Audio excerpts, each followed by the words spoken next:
একটি প্যাকের মাধ্যমে স্কিনকে গ্লো করে তুলতে চাইছো বন্ধুরা?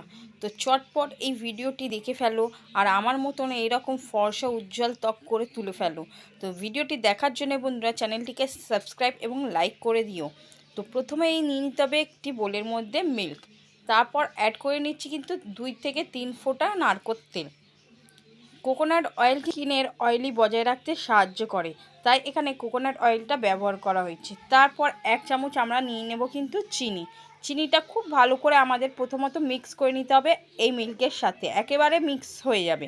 তারপর এর মধ্যে 1 থেকে 1.5 চামচ আমি নিয়ে নিয়েছি আটা। হ্যাঁ বন্ধুরা, এখানে আমি আটা অ্যাড করেছি, তোমরা পারলে চালের গুঁড়ো বা ময়দা অ্যাড করে নিতে পারো। দেন তারপর আমাদের কিন্তু এই ফেস প্যাকটি খুব ভালো করে তৈরি করে নিতে হবে। একটু গাঢ় হয়ে গেছিলো, তার জন্য এর মধ্যে আমি একটু অ্যাড করে নিলাম মিল্ক। এরপর আরও ভালো করে আমাদের কিন্তু এই ফেস প্যাকটি তৈরি করে নিতে হবে, একেবারে ক্রিমের মতন তৈরি করে নিতে হবে। একেবারে যেমন ক্রিম হয় সেরকম ক্রিমের মতন স্ট্রাকচারটি এসে যাবে, তখন দেখবে ফেস প্যাকটি আমাদের তৈরি হয়ে গেছে।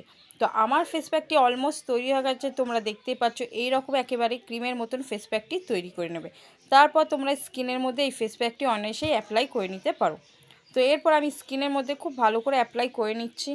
যাদের স্কিনটা ডেড স্কিন হয়ে গেছে, বেজান হয়ে গেছে, স্কিনটাকে গ্লো এবং চকচক করে তুলতে চাইছো বন্ধুরা, অনায়াসেই চটপট হোমমেড রেমেডিস দিয়ে এরকম একটি ফেস প্যাক তৈরি করে নাও এবং স্কিনের মধ্যে অ্যাপ্লাই করে নাও।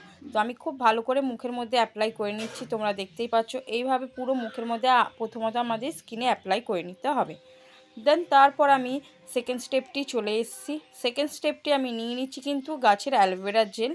গাছের অ্যালোভেরা জেলটা একটু মিক্স করার পরে এর মধ্যে আমি অ্যাড করে নিচ্ছি পাতিলেবুর রস। তারপর একটি সিরামের মতন তৈরি হয়ে যাবে। দেন এটা আমরা অ্যাপ্লাই করে নিতে পারি স্কিনের মধ্যে। তো খুব ভালো করে আমাদের স্কিনের মধ্যে অ্যাপ্লাই করে নিতে হবে, যাতে করে আমাদের স্কিনটা একেবারে সফট গ্লো করে উঠতে পারে।